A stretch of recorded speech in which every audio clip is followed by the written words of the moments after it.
A deal on Dickens, who could resist? A stack of Austen, warmly kissed. Golden Age crime tales twist and turn, every page a treasure to learn. Books keep coming home with me, piles so tall they're all I see. Turn a page and sail the sea, reading always feels so free. Hi, my name is Talia. Welcome to Talia Nerds Out. Hopefully I can get this video done pretty quickly because I do have to live stream liturgy in about 20 minutes. So hopefully that'll keep me being concise with this video and somewhat organized. So this was a book that I really hoped to finish last year, and I pushed it right to the last minute. And the only reason why I wasn't able to finish it in 2025 was, I'm not even quite sure. I think I was trying to work on like thank you notes or something like that. Something put me just a little bit behind and I wasn't able to get it done. I was off by like 2 hours. So the book I'm talking about is Evelyn Waugh's biography on Father Ronald Knox. And as for all the books that I finished in 2026 so far, I already started the book journal spread, because this is my goal for 2026, is to, as soon as I finish the book, whether or not I'm able to finish the spread right away, I want to at least get the book journal spread started, because that's where I failed in 2025. And I'm still finishing up 2024's last few, and then I need to start 2025's. So I'm like, not going to happen this year for 2026. I'm going to be on top of it this year. So there we go. I went ahead and I started it. And here are all the books, not all of them, some of the books that Father Ronald Knox wrote during his career, both his mysteries and his religious books. I think I even have in there his one science fiction-y book. But this was my big nonfiction read, my biography that I chose to read for Cozy with the Detection Club. I just didn't finish it in 2025 like I wanted to. So I really enjoyed this biography. This is the first book of Evelyn Waugh's that I read. Apparently he knew Father Knox personally. And actually he wrote the preface to Father Knox's semi-autobiographical. This is like Father Knox's book, The Spiritual Need. He wrote this about his journey to becoming Catholic, because Father Knox was first an Anglican minister. He came from a line of Anglican ministers. His grandfather on both sides, so paternal and maternal grandfathers, both were Anglican ministers. And his father was an Anglican minister. And his brother was an Anglican minister. So he came from a line of a whole family, not a whole family, but quite a bit of his family were Anglican ministers. And Father Knox started off on that path as well. And this big part of the story is Father Knox and his journey to becoming Catholic, and really the spiritual struggle it was for him. And I look forward to eventually reading his Spiritual Need. But it also talks about how he got into the writing of the detective books, which is how I became aware of him. He was one of the members, one of the early members, maybe even I think he's actually a founding member of the Detection Club. And the first works of his that I've read have been his mysteries. But I also have up here, let's see. This is a book he wrote, The Church on Earth. I have another one of his books over there. And this is another book about him, Ronald Knox and English Catholicism. So he did one of the early translations of the Bible into English. You had the first translation, and into English, I mean in England specifically. So you had the first translation, which was Dewey. It's not the Douay-Rheims, it's Dewey something else. And then during Cardinal John Newman's lifetime, they wanted to do another translation to English of, Jerome's Vulgate. They wanted to do that during, like I said, Cardinal John Henry Newman's lifetime. But we in America messed it up for them because we were doing a translation by I guess it was a cardinal in Baltimore. So England backed off and let the American one go out first. Well, the American one never really got accepted over in England. And this came around again during Father Knox's lifetime. And Father Knox was the next, really big convert to Catholicism, he was compared quite often during his lifetime to Cardinal John Henry Newman by the waves that he made when he converted, and the fact that he did a lot of influential writing. He was in contact with G.K. Chesterton. There's at least one of his letters that he had with G.K. Chesterton before Chesterton converted to Catholicism. He wrote a book, and actually I have one cover of that book here.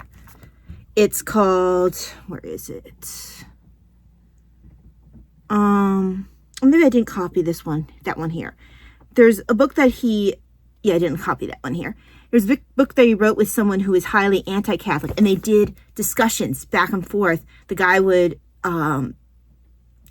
throw an argument against Catholicism, and Father Knox would answer it. And they published his discourses, and the guy eventually ended up becoming Catholic. But Father Knox had a lot of these conversations, and he was considered, and I had never known about him, another big convert to Catholicism in the lines of like a Cardinal John Henry Newman. And when the conversation again came around about doing a second edition in England to have an English translation of the Vulgate, Father Knox initially was asking to do I think it was initially the New Testament, but it became a passion project for him to do the whole Bible. And he wanted to not just update the language of the previous translation. He wanted to go to the Vulgate itself. Basically, he wanted to translate it again. He didn't want to just depend on the other translation, tighten up the language a little bit. No, he was going to look at the original source material. He was going to look at the Greek. I think he also made a point of learning Hebrew. And he was going to translate himself and make sure that he was getting the nuances of why it was being translated the way that it was during Jerome's period. So he was a very learned man. They mentioned when he was younger, he really enjoyed languages that in someone else might have seemed pretentious, but for him, he just really enjoyed it in a way that wasn't showing off. It just was a love of his. But at least that's the way that Evelyn Waugh describes it. And so there is actually, I don't know if you can still get it. Actually, I think you can, because I think I found some on eBay. There is actually the Knox translation of the whole Bible, the Catholic Bible. And he managed to complete it. It came out, I want to say they said it was on the anniversary of the death of John Henry Newman, because he actually kind of pushed for it to come out then, because it was really important to him, because this was a project that Cardinal Newman now Saint John Henry Newman had wanted to come out during his lifetime, and it just didn't. So Father Knox's Knox Bible came out at that point. He also wrote, which I think would be interesting to read, a book called Trials of a Translator, and it talks about the challenges of translating a big work like the Bible into English. I think either it's another title for the same book, or it's another thing they wrote on this, like either a book or an essay he wrote on the same topic called Englishing the Bible. So I'm not sure if it's the same, like I said, I'm not sure if it's the same book or if it's another side, like, essay or spin that he did on the same topic. But I really was astounded that there was so much, the part of his life that I had become acquainted with him, by the way I became acquainted with him, the detective mysteries, it was actually the least interesting part of his life. His life was there was so much richness in his life and so much that went on that was so interesting that as someone who is Catholic, I just felt kind of embarrassed I'd never heard about him. Because he was such an interesting person. His journey to Catholicism was so interesting. He has so many books out. He was at one point, I think that Father Ross said that he was a, what did he say? Pronotary Apostolic to His Holiness Pope Pius the 12th. And yeah,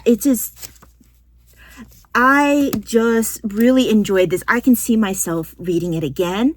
I feel like I want to go and do a deep dive into some of his other works outside of even his mysteries. I want to read, I've got Memories of the Future, which is his sci-fi one. I think it's up here somewhere. And I got The Creed in Slow Motion, which is a book that was put together.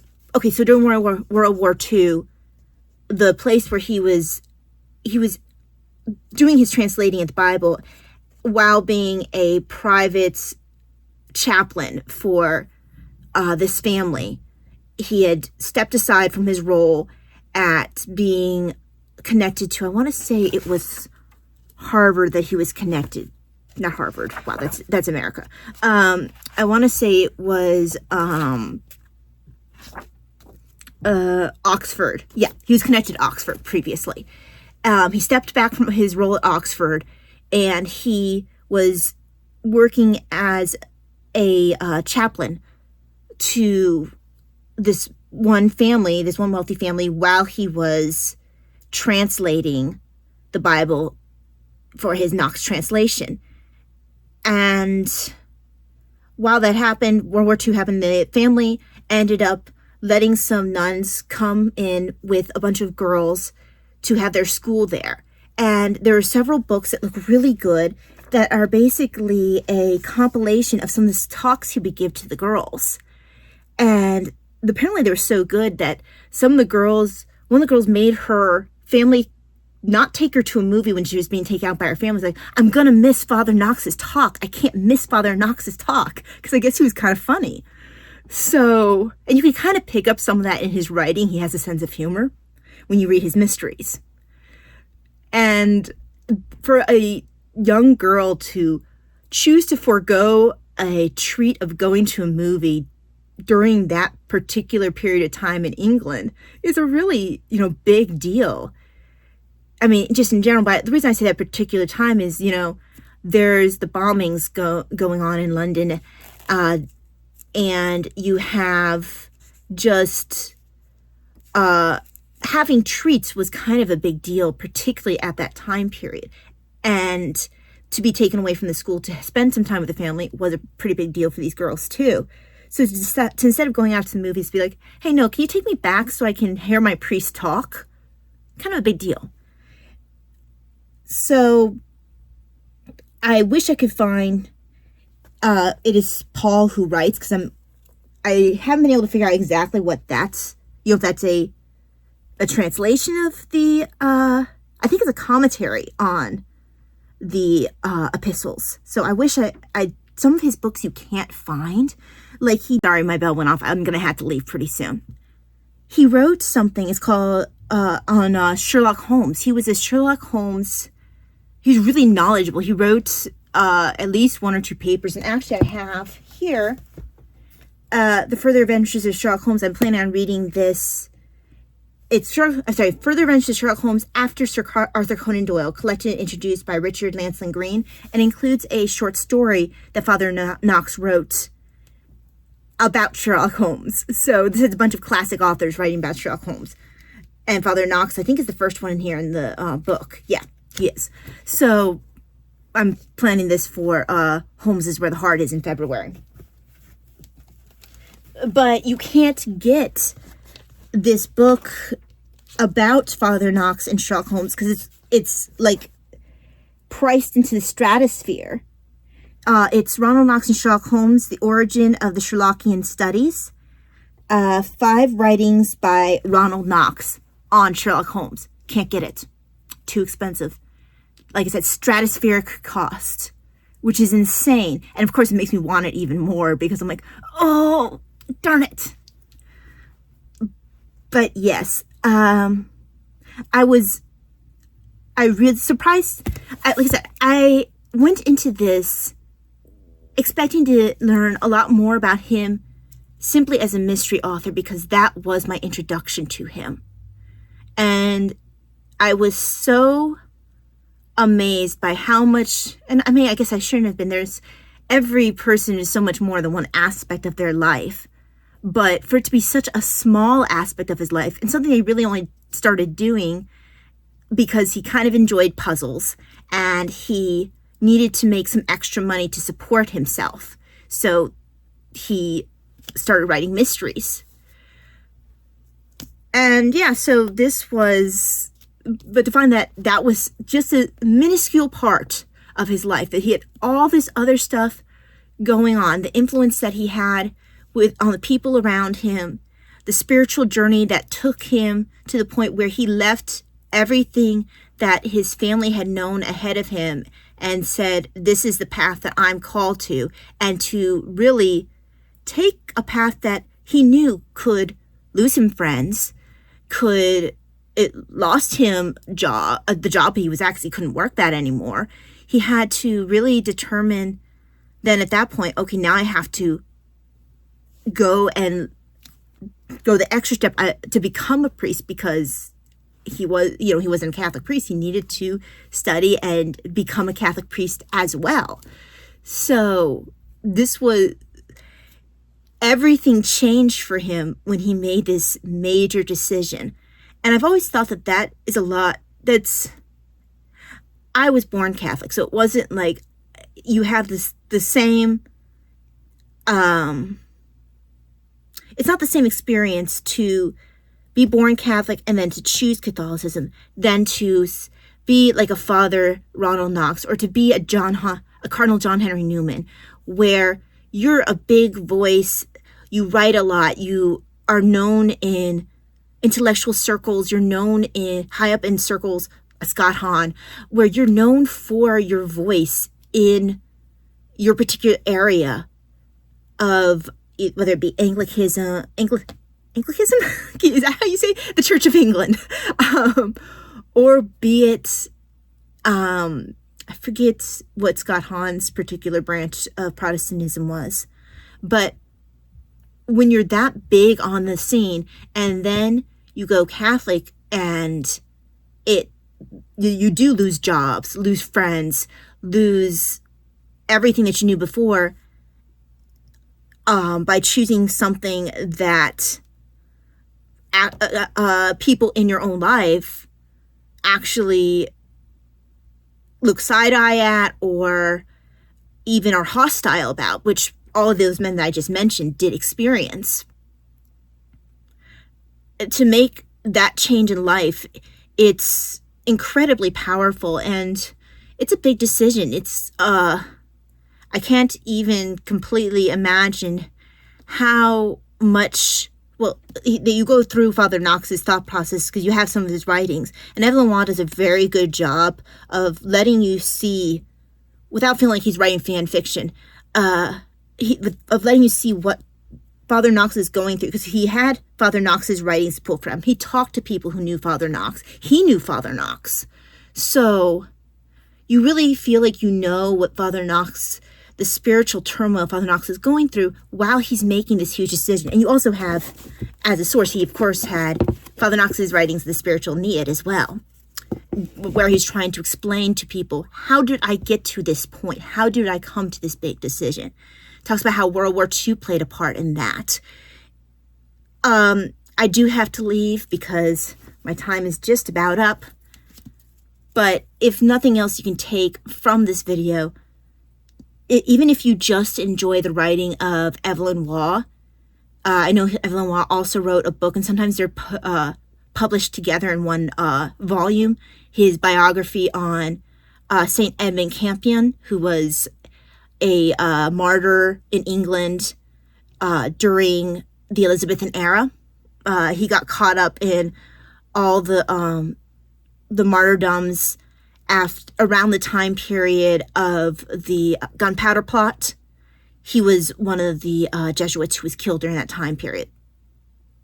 So Evelyn Waugh's biography on St. Edmund Campion is occasionally published in one volume with his biography on Father Knox. I have his Evelyn Waugh's biography on Edmund Campion as well, which I haven't read yet. So if you enjoy Evelyn Waugh's writing in his other areas, I would recommend this. This was a very good introduction to me to Evelyn Waugh. I'm glad that I read it.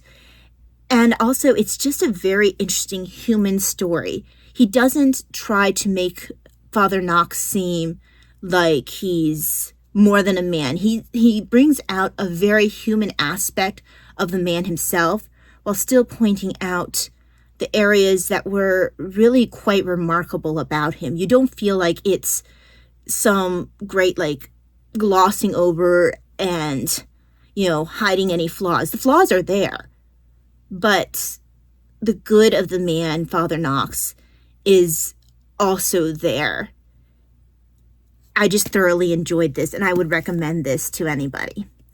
Anyway, that is my review of Evelyn Waugh's Ronald Knox. I look forward to maybe I should consider for Q3 Historathon reading Evelyn Waugh's book on Edmund Campion, because I did really enjoy his writing for this. And he does, at least he did for this book, he did footnotes instead of endnotes, which was really nice to not have to be flipping back and forth.